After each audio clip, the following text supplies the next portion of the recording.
Gangavathi railway ನಿಲ್ದಾಣ ಹಾಗೂ railway ಗಾಡಿಗೆ ಅಂಜನಾದ್ರಿ ಹೆಸರಿಡಲು ರೈಲ್ವೆ ಸಚಿವರಿಗೆ ಮಾಜಿ ಶಾಸಕರ ಮೂಲಕ ಸರ್ವಾಂಗೀಣ ಅಭಿವೃದ್ಧಿ ಹೋರಾಟ ಸಮಿತಿ ಒತ್ತಾಯ. ಗಂಗಾವತಿ ರೈಲ್ವೆ ನಿಲ್ದಾಣಕ್ಕೆ ಅಂಜನಾದ್ರಿ ರೈಲ್ವೆ ನಿಲ್ದಾಣವೆಂದು ಹಾಗೂ ಗಂಗಾವತಿಯಿಂದ ಬೆಂಗಳೂರಿಗೆ ಚಲಿಸುವ ರೈಲು ಗಾಡಿಗೆ ಅಂಜನಾದ್ರಿ ಸೂಪರ್ ಫಾಸ್ಟ್ ಎಕ್ಸ್‌ಪ್ರೆಸ್ ಎಂದು ಹೆಸರಿಡುವಂತೆ ಸರ್ವಾಂಗೀಣ ಅಭಿವೃದ್ಧಿ ಹೋರಾಟ ಸಮಿತಿ ವಿ ಸೋಮಣ್ಣ ರೈಲ್ವೆ ಖಾತೆಯ ರಾಜ್ಯ ಸಚಿವರನ್ನ ಗಂಗಾವತಿಯ ಮಾಜಿ ಶಾಸಕರು ಪರಣ್ಣ ಮುನವಳ್ಳಿಯವರ ಮೂಲಕ ಸಲ್ಲಿಸಿದರು. ಜಿಲ್ಲಾಧ್ಯಕ್ಷ ಬಸವರಾಜ್ ಮ್ಯಾಗಳಮನಿ ಮಾತನಾಡಿ, ತಾವುಗಳು ಭಾರತೀಯ ಜನತಾ ಪಕ್ಷದಿಂದ ಗಂಗಾವತಿ ವಿಧಾನಸಭೆಗೆ 2 ಬಾರಿ ಶಾಸಕರಾಗಿ ಆಯ್ಕೆಗೊಂಡು ಅಭಿವೃದ್ಧಿ ಕಾರ್ಯ ಮಾಡಿರುವಿರಿ ಹಾಗೂ ತಮ್ಮದೇ ಪಕ್ಷದವರಾದ ವಿ ಸೋಮಣ್ಣ ರೈಲ್ವೆ ಖಾತೆಯ ರಾಜ್ಯ ಸಚಿವರೊಂದಿಗೆ ಉತ್ತಮ ಬಾಂಧವ್ಯ ಇಟ್ಟುಕೊಂಡಿರುವಿರಿ ಹಾಗೂ ಅವರೊಂದಿಗೆ ಬಹಳ ಆತ್ಮೀಯವಾಗಿ ಇರುವ ಕಾರಣಕ್ಕೆ ತಮ್ಮಿಂದ ಈ ಕಾರ್ಯ ಆಗುತ್ತದೆ ಎಂದು ಭಾವಿಸಿ ಈ ಮನವಿ ಸಲ್ಲಿಸುತ್ತಿದ್ದೇವೆ. ಗಂಗಾವತಿಯ ಅಂಜನಾದ್ರಿ ಮಹತ್ವದ ಬಗ್ಗೆ ತಮಗೆ ತಿಳಿದ ವಿಷಯವಾಗಿದೆ. ಇಲ್ಲಿ ಹನುಮ ಜನಿಸಿದ ಸ್ಥಳವಿದೆ. ಅಂಜನಾದ್ರಿ ಬೆಟ್ಟ, ಶಬರಿ ಗುಹೆ, ಆನೆಗುಂದಿ ಐತಿಹಾಸಿಕ ಸ್ಥಳವಾಗಿದ್ದು ರಾಜ್ಯ, ಹೊರ ರಾಜ್ಯ, ದೇಶ ವಿದೇಶಗಳಿಂದ ಪ್ರವಾಸಿಗರು, ಭಕ್ತರು ಲಕ್ಷಾಂತರ ಜನ ಬರುತ್ತಿದ್ದಾರೆ. ಪ್ರತಿ ವರ್ಷವೂ ಆಗಮಿಸುವವರ ಸಂಖ್ಯೆ ಅಧಿಕವಾಗುತ್ತಿದೆ.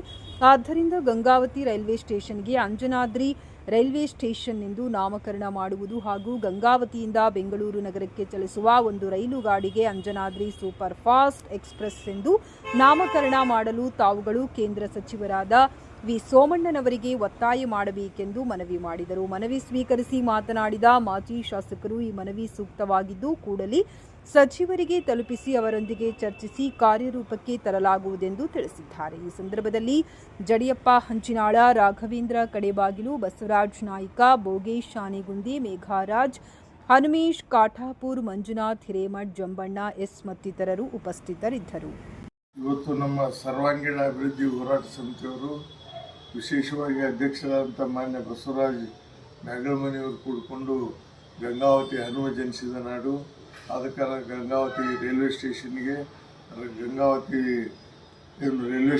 ಅಂಜನಾದ್ರಿಯ ಹೆಸರನ್ನು ಇಡಬೇಕನ್ನುವಂಥ ಉದ್ದೇಶದಿಂದ, ಜೊತೆಗೆ ಗಂಗಾವತಿಯಿಂದ ಬೆಂಗಳೂರು ಹೋಗುವಂಥ ಟ್ರೈನಿಗೂ ರೈಲ್ವೆಗೂ ಸಹಿತ ಅಂಜನಾದ್ರಿ ಎಕ್ಸ್‌ಪ್ರೆಸ್ ಅನ್ನುವಂಥ ಇಡಬೇಕನ್ನುವಂಥ ಮನವಿಯನ್ನು ಕೊಟ್ಟಿದ್ದಾರೆ.